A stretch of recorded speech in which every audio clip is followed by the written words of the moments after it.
non, comment il s'appelle? Non, pas Tal. Non, le diplomate. L'Akhdar. Khdar Brahimi. D'accord.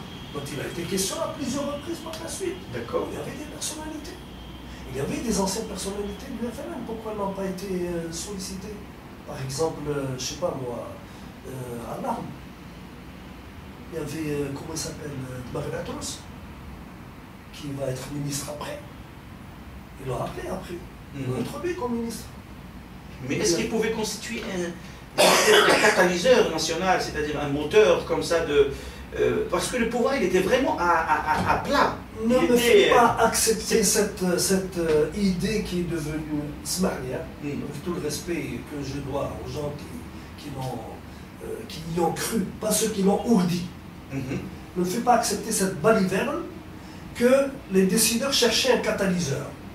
Ils cherchaient à faire passer la pilule de l'arrêt du processus électoral. D'accord. Ça, c'est clair. Ça. Mais il pouvait... Moi, je ne crois pas qu'il voulait un catalyseur. Non, mais il ne pouvait pas le faire avec n'importe qui aussi. Quelqu'un comme Tidjani Hiddam, qui était membre du HCE, il lui avait proposé, il avait refusé. Oui. D'accord. Pourquoi Ali Haroun n'avait-il pas accepté? Pourquoi Nzar? Et là, c'est une question stratégique que je te pose. Pourquoi notre armée, qui fait un coup d'État, ne s'affiche pas publiquement et prendre le pouvoir comme dans toutes les traditions des pays qui parlent de coup d'État? Eux, ils ne se pensent pas comme coup d'État, ils ne veulent pas montrer que c'est un coup d'État. C'est-à-dire, comme vous me dites, c'est pas un coup d'État aussi. Il n'y a pas eu de descente de l'armée dans les rues, là, Chétan, monsieur. Un coup d'État, c'est un pronunciamento, comme le nom l'indique et comme la pratique est connue, tu descends les blindés dans la rue. Non, mais tu sais très bien, Martin, excuse-moi du terme, mais tu sais très bien que si Chadli avait refusé de démissionner dans ces circonstances-là, et que Chadli, il a ses hommes au sein de l'armée, si Chadli avait demandé 24 heures de réflexion, et si Chadli avait fait appel à ses hommes au sein de l'armée, il y aurait eu carnage. Non. Il y aurait eu guerre civile. Non. Au sein de l'armée. Non. Ah bon? Non. Parce qu'il n'avait pas de même mise sur l'armée. Qui sont les hommes de Chadli? C'est-à-dire Chadli était l'homme de qui dans l'armée? Il était l'homme de Belkher. On ne fait pas prendre le vessie pour des lanternes. Non, mais on l'a dit déjà en 79. On l'a dit déjà en 79. On a dit que les gens... C'est le clan Belkher, Ismaili. C'est le clan Belkher qui porte Chadli à bout de bras. Dans le clan Belkher, il y a celui qui a remplacé pratiquement comme personnage central de la sécurité militaire, celui qui a remplacé Qsdim Arbah, et un certain Nordin Yazid Al-Rouni. Et le Khalaya. Et le Khalaya. D'accord. C'est ça les vérités. C'est-à-dire, toi, tu penses que Chadli a toujours été une marionnette? C'est-à-dire, on pouvait le mettre, on pouvait le destituer quand on voulait, aucun problème. Chadli n'a pas pu... c'est l'apparence qu'il donnait. Débonnaire, joueur de cartes, un noceur, c'est comme ça qu'il est présenté. Allah yasmahli, mais c'est comme ça qu'il est présenté. Mais la rumeur qui a été alimentée, elle montre bien l'homme sous un certain nombre, sous certaines images, à tort ou à raison. Et rien n'a confirmé que cet homme-là était un homme à poil et qu'il pouvait s'opposer. Ils l'ont départi, il est parti.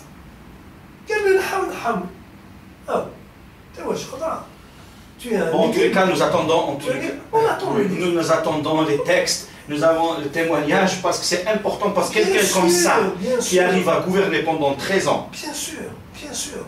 Et à mon avis, ça demande autre chose. Sans doute, sans bon, aucun doute. Revenons à ton analyse à Boudiaf, période de janvier. Oui. C'est ça, du 16 janvier 92 au 29 juin 1992, c'est-à-dire la période de 6 mois. À ton avis, donc c'était une erreur stratégique du pouvoir, de la part des décideurs, d'avoir ramené Boudiaf à la tête du pouvoir. Absolument. Pourquoi? Pourquoi? Parce que... Pourquoi? C'est-à-dire par rapport à l'histoire et par rapport à ce qui s'est passé dans ces 6 mois. Parce que c'est quelqu'un qui, sur le plan politique, est complètement à côté de la plaque. L'Algérie a fini d'être sa préoccupation depuis 1982, quand le parti qu'il avait animé, et de loin, par l'intermédiaire d'un condottière, a terminé sa mission. C'est fini. Premier argument. Premier argument. D'accord. Est-ce qu'on peut ouvrir une parenthèse sur le premier argument? Très bien. Ben Bella, en 62, il était complètement coupé de l'Algérie, il a passé tout son temps en prison, et puis même le jour de l'indépendance et des festivités en Algérie, il était à l'étranger, il est venu après sur les tanks de mort. D'accord. Chadli Benjdid, il était complètement étranger à la chose politique, on lui a demandé d'être, bon, lui, quelqu'un d'étranger complètement à la chose politique. Boudiaf, tu viens de le dire. Zarwal, alors là, c'est quelqu'un qui n'avait aucune aspiration ni aucune ambition de nature politique. Bouteflika, 20 ans de ce qu'il appelle lui la traversée du désert, et on le ramène, il était complètement coupé de la réalité algérienne, on le ramène à la tête du pouvoir en 99. Ce n'est pas la même chose. Ce n'est pas la même chose. Vas-y. Ce n'est absolument pas la même chose. Chadli Benjdid, Zarwal, Bouteflika, quoi qu'on dise, même s'il a passé 20 ans à se boucler la bouche sans faire le moindre commentaire sur les turbulences de l'Algérie, était resté très, très attentif à ce qui se passe en Algérie. Quand il y a de grands événements, il vient. Il y a eu ce colloque dont je parlais, il est venu à ce colloque. Il est venu en 94. On lui avait fait la proposition en 94 qu'il aurait, paraît-il, décliné. Tout en disant, je ne peux pas gouverner un pays à 9 $ le baril. Oui, entre autres. Allez, Après, il dira, je ne veux pas gouverner le pays en étant à moitié ou un quart ou un tiers de chef d'État. Bon, les arguments, il peut en sortir quand il veut. Le problème, c'est que Boudiaf, je crois qu'il s'était fait une raison. C'est quelqu'un qui raisonnait pendant très longtemps dans une logique révolutionnaire. Une logique révolutionnaire, comme sera la logique de Abbas Madani plus tard et de l'Hajj. Nous faisons une révolution, nous renversons le pouvoir et nous prenons le pouvoir. D'accord. C'est cette logique-là. Pour faire une révolution, il faut un parti. C'est le minimum. Parce que les Zapata, c'est terminé. C'est la vieille histoire. Il n'a rien. Comment veux-tu qu'il la fasse? Il prend le pouvoir à la faveur d'une guerre éclair avec le Maroc? C'est insensé. C'est insensé. Il prend un pouvoir en s'appuyant sur des segments francophiles. Ok, c'était une occasion pour lui. C'était une occasion. C'était une occasion de revenir. Il a toujours rêvé d'un statut de premier plan dans l'Algérie indépendante qu'il justifie ou qu'il considérait comme justiciable de son engagement. Ça, c'est sa logique. Tu penses qu'il avait des ambitions présidentielles? Bien sûr. Ah. Bien sûr qu'il avait. Il ne donnait pas l'air de... Il ne donnait pas l'air à la fin, mais pas au début. Attends, il faut se calmer. Il y a des gens qui vont intervenir, qui le connaissent beaucoup mieux que moi, qui l'ont entendu plusieurs fois sur beaucoup de sujets, et ça viendra cette histoire. D'accord, donc tu as avancé le premier argument. Il était coupé de la réalité algérienne. Oui. Deuxième. Il n'avait aucune capacité, aucune possibilité de regrouper un certain nombre de militants en Algérie une fois arrivé au pouvoir. Pourquoi? Parce qu'il était prisonnier de l'institution qui lui avait fait appel. D'accord, mais il n'avait pas, entre nous, mais il n'avait pas besoin de faire appel à des militants. Il est devenu chef d'État et de tous les Algériens. Pourquoi veux-tu penser parti? Pourquoi veux-tu penser militant, ancien militant? Parce que il est venu en titre de chef de l'État. Ça va apparaître dans son projet. Pour le nouveau parti politique. Pour le nouveau parti politique. Pas pour l'ancien, le PRS. C'est fini, hein, le PRS, je crois qu'il a compris. Ouais. Il a compris dans les 2 mois qui ont suivi son arrivée, il a compris que c'était réglé, c'est une affaire réglée, que personne n'était prêt à le suivre. Enfin, c'est pour ça qu'il s'est... C'est-à-dire, à ton avis, il voulait quelque part que le RPN soit le substitut, c'est-à-dire l'alternative au FLN. Il voulait mettre fin au FLN par le RPN. Fin au FLN, non, lui, qu'il a toujours dit, il a dit le FLN au musée. Oui, mais c'est une formule, il ne faut pas trop... Ça n'était pas sérieux. Tu sais, c'est facile à dire, c'est plus difficile à faire. Hein. D'accord. C'est pas une chose facile à faire. Donc le problème, il est là. L'autre problème, c'est qu'il se mouille très très vite. Il se laisse... comment dire? Influencer. Il se laisse impliqué dans une opération absolument indigne de lui. Laquelle? Celle d'avoir accepté l'envoi de gens dans les camps du Sud. Mais historiquement parlant, l'ouverture des camps du Sud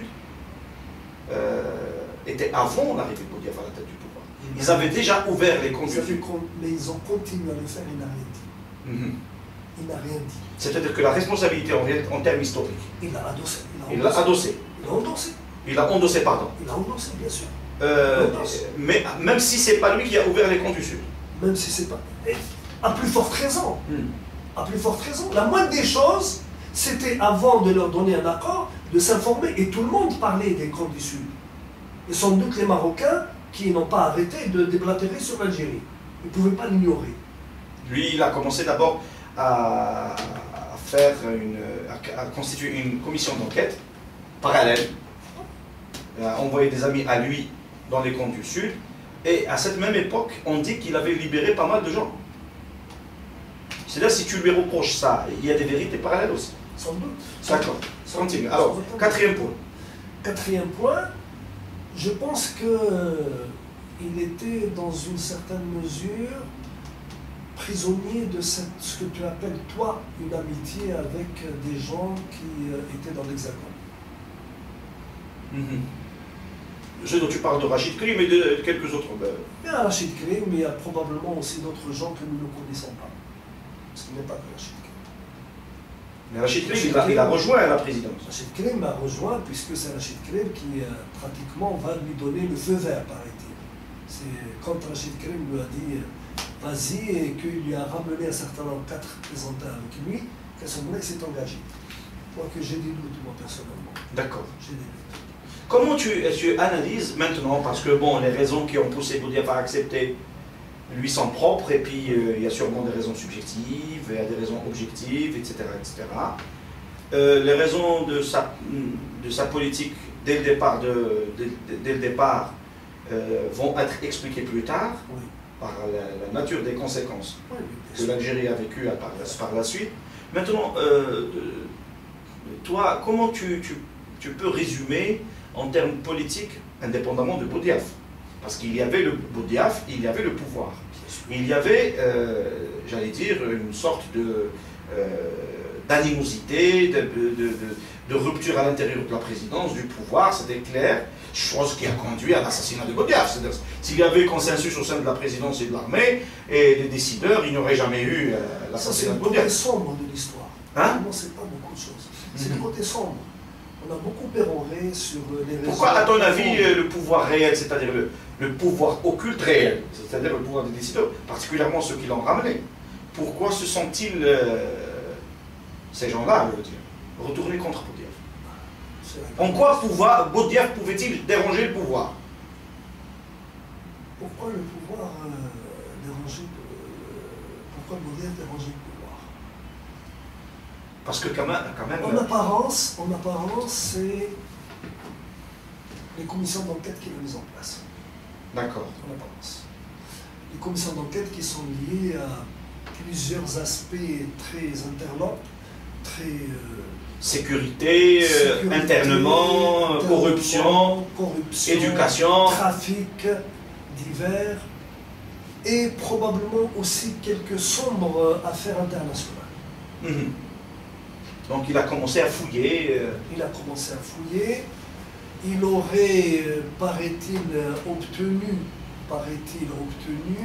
d'un ministre de Mitterrand de donner la liste de certains comptes bancaires. Tu parles de Bérégovoy. Est-ce que c'est vrai ou c'est faux? D'ailleurs, on se pose la question, assassinat de Boudiaf et mort, suicide ou autre de Bérégovoy. Question... Ça. Il aurait démarché, quoique moi, ça m'étonne que ce soit lui, je le dis toujours dans ce que j'ai pu apprendre par-ci, par-là, il aurait démarché le ministre des Affaires étrangères de Mitterrand, qui est un très grand ami de l'Algérie, qui s'appelle Roland Dumas. Il aurait démarché dans une affaire assez importante d'introduire dans un des plus grands hôpitaux parisiens d'un haut responsable palestinien, sous papier algérien. Et tu parles de qui? Georges Habash. L'hospitalisé. Hospitalisé, Georges Habash. Et Boudiaf aurait intervenu pour Georges Habash. Moi, je ne le crois pas, mais c'est ce qu'on dit. Pourquoi tu ne le crois pas, toi? Je ne le crois pas parce qu'il n'était pas très sensible à la question palestinienne. C'est-à-dire, toi, excuse-moi, tout ce qui est positif chez Boudiaf, tu le crois pas? Non, pas du tout. Non, loin de ça. Pas du tout. Loin Il y a de ça. beaucoup d'autres qualités. D'accord, loin de ça. La Palestine, ce n'était pas sa préoccupation. Il faut aussi revenir à une génération. C'est un problème de génération. Parce qu'il sait, il l'a toujours dit, nous avons eu beaucoup de problèmes relationnels avec les pays du Moyen-Orient. D'accord. Il est resté dans cette logique. Donc je le vois mal s'engager. Moi je pense qu'on lui a fait un enfant dans le dos avec cette affaire. D'accord. Je vois à peu près qui a pu faire ça.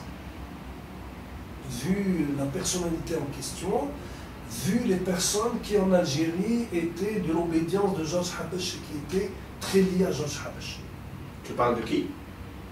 C'est de l'histoire maintenant. Quelques-uns sont encore en vie. D'accord. Et en activité, je préfère ne pas le dire. Mais je crois que quelqu'un qui a beaucoup joué à l'époque et qui a été un des principaux animateurs de l'interruption du processus électoral, et qui s'appelle Mohamed Ben Mansour qui t'a convaincu de soutenir l'interruption. Absolument. D'accord. Et qui est un ami de Georges Habash. Un militant très actif dans la résistance palestinienne. Et il y avait le mentor de Mohamed Ben Mansour, et qui n'est autre que